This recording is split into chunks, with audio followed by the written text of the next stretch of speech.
예, 25번째 중년여행 강의 시작합니다. 지난 시간 존 레넌의 이미지라는 노래 들어보셨죠? 노래 가사 하나가 우리가 그동안 수십 개 하는 강의하고 비교할 때 조금도 뒤떨어지지 않죠. 그 짧은 노래 가사 안에 모든 것들이 다 들어있음을 우리는 확인했습니다. 오늘도 다시 니체가 노래에 대해서 어떻게 말을 하는지 들여다봅시다. 니체는 이렇게 환호했습니다.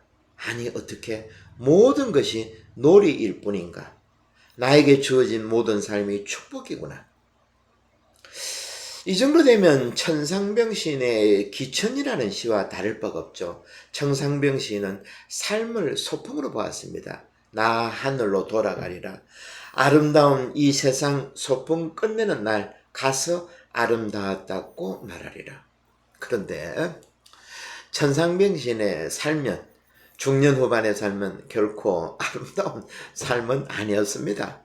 왜냐하면 그 당시 박정희 정권의 독재 정권에 항의하다가 끌려가서 고문을 심각하게 받고 집도 못 찾을 정도로 노숙 생활을 하다가 발견되었다고 하죠. 그의 중년 후의 얼굴에는 항상 웃음이 스며들어 있었습니다. 마치 아이들처럼. 천상병 시인과 니체도 마찬가지죠. 죽기 12년을 정신병원에서 힘들어했습니다. 그런데 이들의 목소리에서 놀이가 아름답다. 그리고 자기 삶을 소풍이라 보았던 이런 니체와 천상병 시인의 외침들이 가볍게 들려오지는 않는다는 것입니다. 에덴 동산에서 아담이 처음으로 하와를 만나죠. 사실 야훼 하느님이 아담 혼자 노는 것이 보기가 안 좋았습니다. 그래서 하와를 만들어 주었는데 이렇게 보면 하와와 아담은 놀이 친구였다는 겁니다. 깐부라 그럽니까? 우리 부산 쪽에서는 가부라 했던가 하여튼 옛날에 그 머릿속에 잠깐 스쳐 지나갑니다. 비슷한 뜻이겠죠. 놀이 친구라는 겁니다. 근대 산업화 시대에 살았던 니체는 당시에 급격한 산업화를 해가지고 정치와 사회에 아주 불안했습니다. 가정도 무너졌고. 예를 들면 당시 산업화를 해가지고 석탄이 필요했죠. 연료가. 그런데 오늘날처럼 큰 탄광을 만들 수가 없었습니다.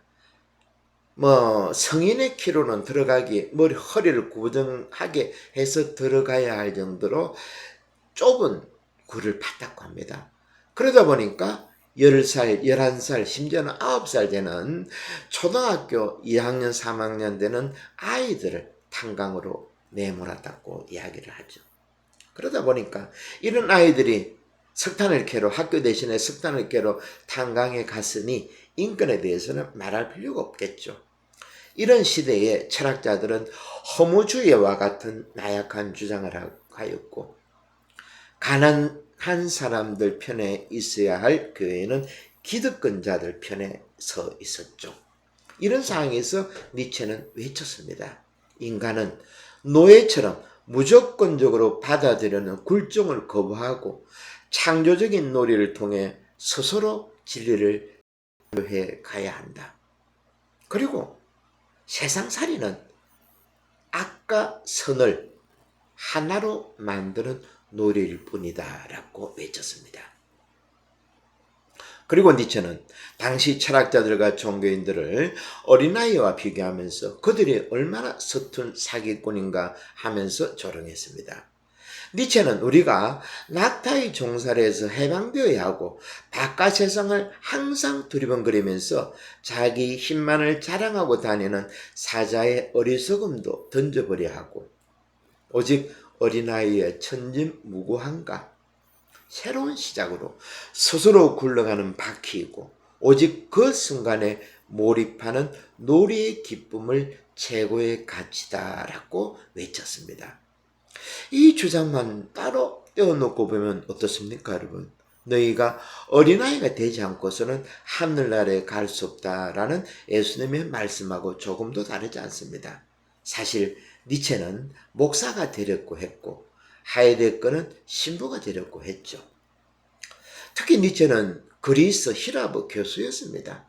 그리고 당시 학교에서 대학교에서 니체는 얼마나 천재적인 탁월한 학자였는가 하면 시험도 교수 시험도 뭐 제대로 보지 않고 젊은 나이에 정교수로 뽑을 정도로 천재였던 그런 사람이었습니다. 그리고 성경에 대해서도 아주 해박한 지식이 있었죠. 아이들이 놀이에 열중한 모습을 우리 머릿속에 떠올려 봅시다. 눈을 크게 뜨고 집중한 그 모습에는 아이와 세상은 사라지고 그저 놀이만 남죠. 자기가 좋아하는 일을 하는 어른들 역시 이런 순간들을 경험합니다. 이것이 바로 카이로스적 시간을 사는 것이죠. 여기에 직급력에 집중하면 집중할수록 힘든 일이 힘들지 않게 되고 내 안에 가짜 자기를 걷어내고 진짜 자기와 놀 수 있는 기회를 가진다는 것입니다. 그럼 이제 스피노자를 한번 봅시다. 스피노자의 가장 큰 공로는 철학사에서 오랫동안 버려져 있었던 우리 육체를 몸을 부활시켰다는 겁니다. 다시 말해 호모 루덴스를 되살리는데 큰 공헌을 한 사람이죠. 당시 육체는 악의 화신점으로 여겨졌습니다. 육체에 대한 욕망을 아주 터부시했죠. 하지만 니체는 육체의 욕망을 인간의 본질로 부상시킨 철학자였습니다. 이 점이 바로 스피노자의 위대한 점이죠. 스피노자는 당시 유태교 신자였지만 유태교도 당시 우리 가톨릭과 마찬가지로 육체에 대해서 아주 엄격했습니다. 하지만 스피노자의 육체를 존중해야 된다는 스피노자의 주장은 유태교 안에서도 받아들여질 수가 없었습니다. 그는 유태교 사회에서 괴물 취급받았죠. 이렇게 17세기 사회는 종교는 아주 엄격했습니다. 당시 스피노자가 살 때 그 점에 우리 가톨릭에서도 얀세니즘이라는 이단이 생겨났죠. 얀세니즘은 개신교 종교개혁에 반대하면서 왜 종교개혁이 일어났는가 우리 교회 내에서 그것은 우리 가톨릭이 너무 정신모장이 허털어졌다. 마치 우리 교회를 군대로 보았다는 거죠. 그래서 군기를 살려야 된다. 이런 점에서 시작한 것이 얀세니즘입니다. 근데 제가 신학교 들어갔을 때가 80년대 초였으니까 그때만 하더라도 편지 검열이 있었죠. 뭐 특히 이쁜 글씨로 쓴 여학생들에게 쏜 편지는 타겟이었습니다. 하여튼 이런 것들이 생각이 납니다. 그 당시에도 얀세니즘 우리 주위에서 종종 볼 수 있었죠. 요즘 제가 강의 중에서 남자와 여자는 하나이다. 세상과 하느님 나라는 하나이다.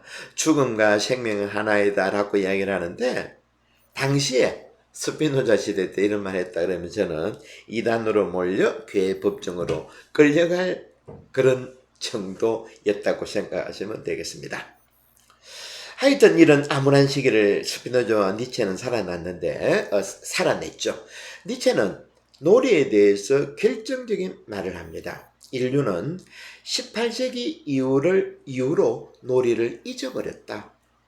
놀이가 아직 남아있는 듯한 부분에서도 그것은 거짓된 놀이일 뿐이다. 오늘날의 문명은 거짓되게 놀기 때문에 어디서 놀이가 끝나고 어디서 놀이가 아닌 것이 시작되는지를 말하기 어렵게 되었다. 건전한 문명 창조의 힘이 되려면 놀이가 무엇보다도 순수해야 한다라고 말했습니다. 겉모양만 그럴듯하게 꾸민 가짜놀이나 정치나 기업의 선전에 이용당해서는 안 된다는 거죠. 놀이가. 예를 들면 한때 백화점의 삐끼로 이용당했던 산타크로스, 이것은 아니죠. 니클라우스 성인을 모독을 해도 유분수지 백화점 앞에 옷을 입혀가지고 백화점의 수익을 극대화시키는 이런 삐끼식으로 이용해서는 안 된다는 겁니다. 그리고 요즘에 한국에서도 뭐 할로윈 있는데 할로윈의 장식품의 놀이로 변해서도 안 된다는 거죠. 니체가 말한 이런 정신을 우리 한국에도 실천하는 작은 공동체가 있어서 한번 소개해 보고자 합니다. 니체가 말한 자유롭고 순수한 놀이에서 삶의 지도를 새롭게 작성해가는 공동체인데 특이한 것은 종교적인 공동체가 아닙니다. 하지만 어떤 종교시설보다도 멋지게 살아가는 젊음이 넘치는 곳이 있습니다. 말 그대로 삶과 놀이를 하나로 만든 공동체인데 남산 자락 밑에서 공부하면서 살아가는 가미당이라는 곳입니다. 매일 20-30명 정도가 저녁에 모여서 공부를 합니다. 근데 저도 거기에 참석을 해가지고 한 2달 정도 제가 학생으로서 철학 공부 이런데 가입해가지고 동양 철학 이런 거를 들으러 갔습니다. 그런데 거기서 제가 한 달 좀 지나니까 몇몇 분 한 20분 30분 오시는데 직장 끝나고 주로 자매님들이 많이 참석을 합니다. 근데 그중에 상당수 많은 분들이 우리 가톨릭 신자인 겁니다. 그러다가 이런저런 이야기를 하다 보니까 어느 자매님이 제게 이런 이야기를 하는 겁니다. 요즘에 성당에 안 갑니다. 성당 미사에 가면 들을 말이 없습니다. 제 마음이 움직이지 않는데 오히려 이곳 가미당에 오면 배울 것과 생각할 것이 너무 많고 저를 공부하게끔 만듭니다. 심지어 그 자리에 수녀들도 간혹 참석한다고 했습니다. 이 공동체를 이끌어가는 사람이 있는데 아마 여러분도 뭐 유튜브에서 한 번씩 봤을 텐데 책도 베스트셀러도 했고 꽤 유명한 분이죠. 고미숙이라고 고정평론가입니다. 제가 오래전에 한 10년 전에 한 5년 정도 홀로의 시간을 보낼 때입니다. 그 당시 제가 시간이 많았기에 많은 책들을 보았습니다. 하루 종일 책만 보았죠. 그런데 책을 많이 보다 보니까 제가 이것을 혼자서 주로 있었죠. 그 당시에. 이것을 제대로 소화를 시켰나 하는 의문이 생겼습니다. 그때 제 친구의 소개로 찾아간 곳이 남산자락에 있는 그 공동체인데 이 공동체의 식구들은 주로 젊은이들입니다. 그 당시나 지금이나 마찬가지로 철학과 나오고 뭐 인문학과 나오는 젊은이들이 취직이 쉽지가 않죠. 그래서 이 젊은이들을 하나 둘 불러가지고 공부에 재능 있는 젊은이들을 공동체를 만들어가지고 함께 공부하는 사람이 바로 고미숙 씨입니다. 뒤에서 훈하고 있죠. 음식도 저렴한 값에 먹을 수 있도록 제공하고 그리고 요즘 코로나 때문에 외국에 못 나가지만 외국에 갈 수 있는 그런 기회도 제공하고 책도 팔고 외부로 강의를 나가면서 그곳에서 같이 살고 있는 청년들을 도와주고 있는 그런 공동체입니다. 여기서 고문석 씨가 쓴 책인데 그 책에서 우리 놀이하고 연관된 그 장면을 한번 소개해 보고자 합니다. 임꺽정에 대해서입니다. 소설에서 임꺽정에게 묻는다. 너 어디 사느냐? 양주 읍내 삽니다. 나이는 몇 살이냐? 35입니다. 부모와 처자가 있느냐? 아버지와 처자도 있느냐? 네, 다 있습니다. 너의 집에서는 농사는 짓느냐? 아닙니다. 아무것도 안 하고 놉니다. 아무것도 안 하고 놀아? 너의 애비는 무엇하는 사람이냐? 소백정입니다. 이 대목에서 볼 때 임꺽정이는 나이가 35살이나 되었지만 아무것도 안 하고 논다는 말을 전혀 부끄럽지 않게 말한다. 걱정이의 처남 천왕동이는 사냥꾼 출신이지만 집에서 빈둥거리는 장기 폐인이고 어릴 적 친구 유복이는 20대를 안전뱅이로 지냈으니 더 말할 나이도 없고 길 막봉이는 소금 장수에 각 오주는 임노동자다. 요컨대 걱정이와 그의 친구들은 노는 남자 소위 말해 백수들이다. 그럼 어떻게 사는가? 그럭저럭 산다. 우리 생각으로는 말이 안 되지만 당시에는 학폐 없이도 생존이 가능한 물물 교환의 시대였고 사돈, 팔촌, 이웃, 사촌이 있었기에 놀랄 것은 없다. 그럭저럭 먹고 산다는 것은 이런 의미다.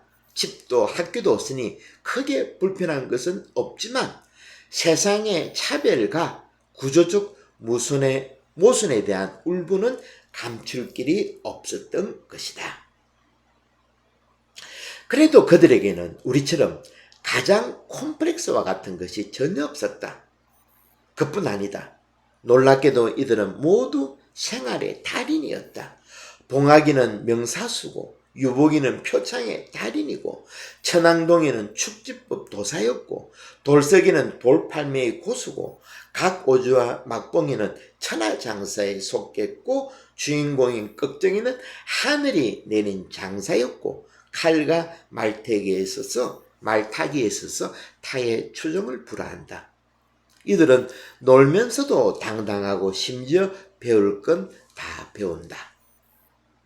이들에 비해 배울 만큼 다 배우고 하루도 제대로 쉬지 못하고 수십 년 일을 하고 퇴직을 했건만 아직도 가족들에게 책임의식을 느끼면서 어깨를 제대로 펴지 못하고 사는 현대 남성들하고는 비교도 안 된다.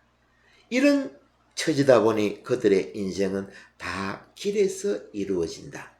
그들은 끊임없이 어디론가 길을 떠난다. 여러분 어떻습니까? 임꺽정을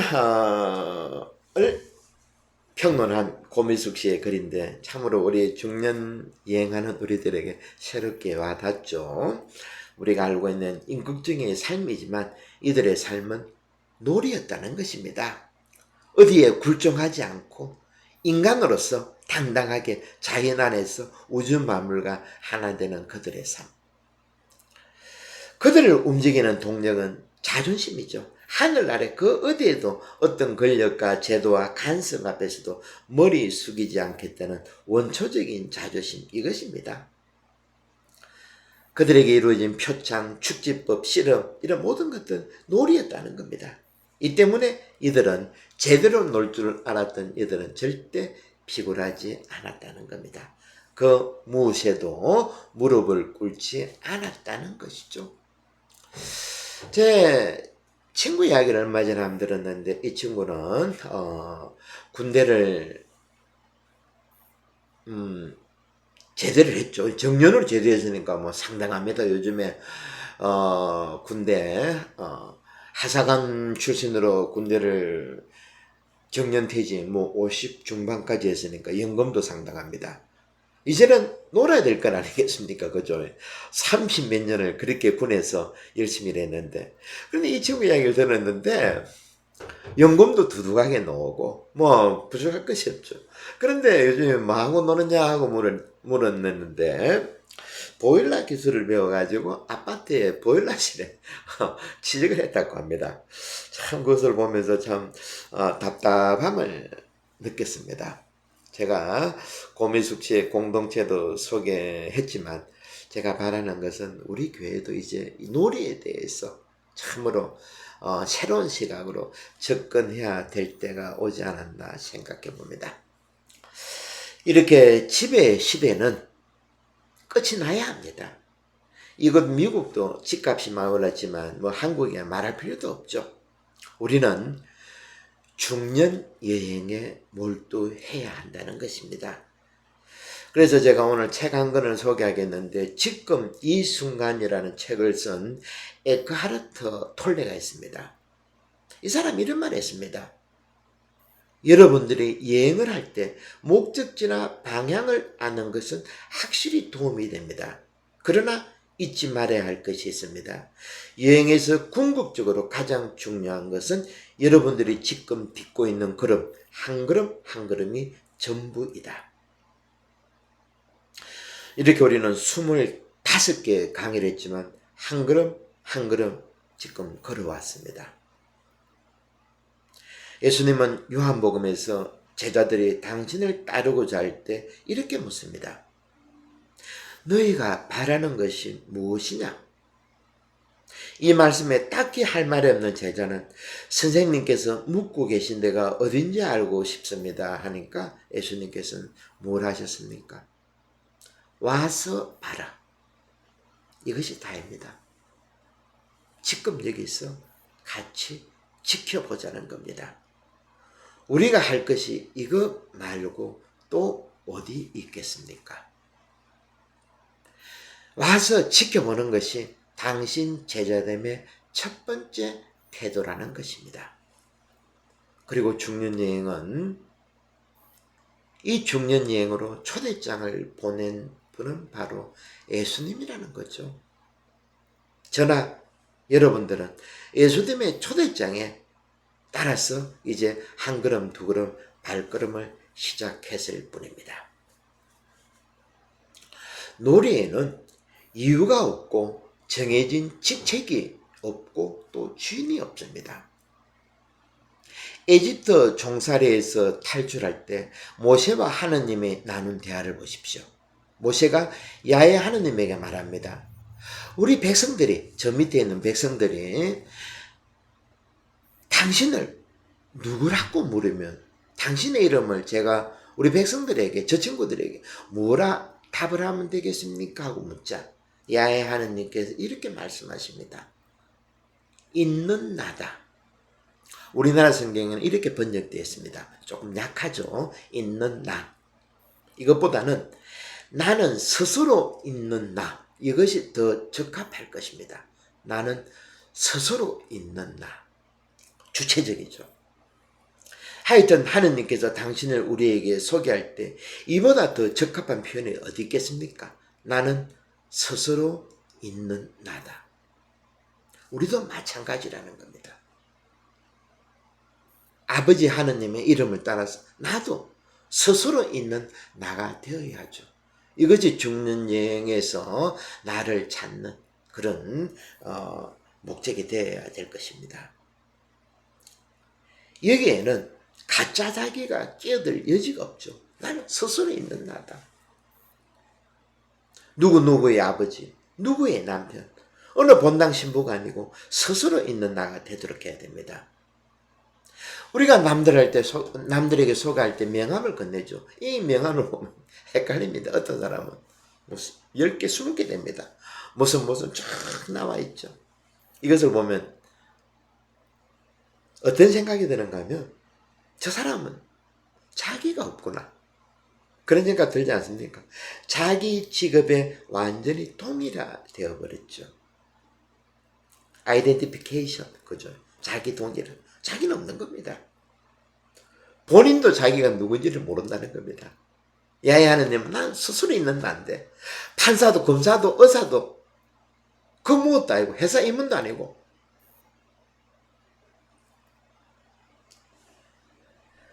오래전에 거의 30년 전쯤 된 것 같습니다. 요즘에는 재판정이 많이 바뀌어졌겠죠.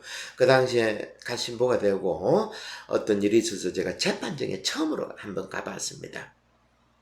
판사의 옷을 입고 있는 젊은 놈을 쓰겠습니다.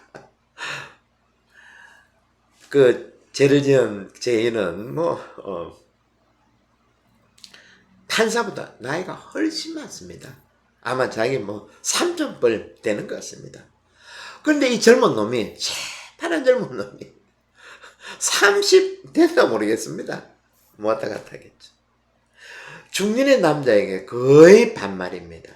요즘엔 아마 많이 변했을 것이라 봅니다. 30년 전 일인데 저는 충격을 받았습니다. 이것이 바로 가짜 자기를 뒤집어 쓰고 있는 전형적인 사례일 것입니다. 가짜 자기는 크리노스적인 시간을 산다 그랬죠. 과연 우리들은 어느 시간에 살고 있는가? 오늘 니체와 스피노자에 대해서 공부했죠.